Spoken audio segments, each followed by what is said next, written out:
And so technically I came across an aka post on Instagram saying that this morning justice was finally served, and I received confirmation of what I've always been saying, and that is the fact that I own the Braai show. This matter for me has always been about business principles and asserting my rights to my intellectual property. It is about the injustices that continue to befall us in the creative industry and the violation of our trust by those we work with who continue to exploit us. And thus I'm happy that the arbitration process have been found in my favor, that I am half owner of the Braai show and no further exploitation of it can be transacted upon without my involvement. Now that the arbitration proceedings have been determined with finality that I own half of the Braai show, I will be going after what is rightfully mine against those who sought to exploit and undermine my creativity and intellectual property.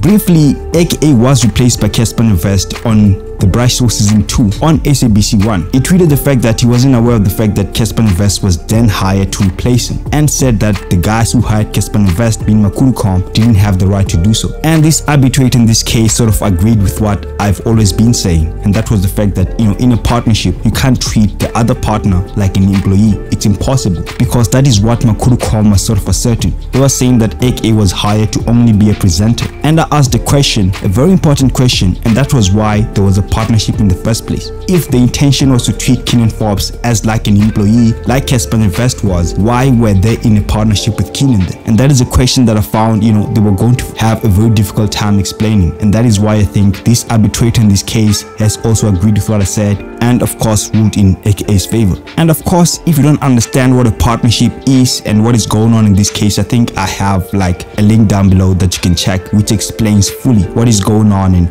what legal principles surround a partnership and what differentiates it from an employment contract, if you're wondering. And something that is very interesting is that with this award comes an entitlement for Keenan Forbes to half of the profits that was made by this whole show. And that officially means that Keenan Forbes had somehow employed Cassper to work for him. I know that's a hard pill to swallow, but literally. But either way, man, you tell me what you think about it then.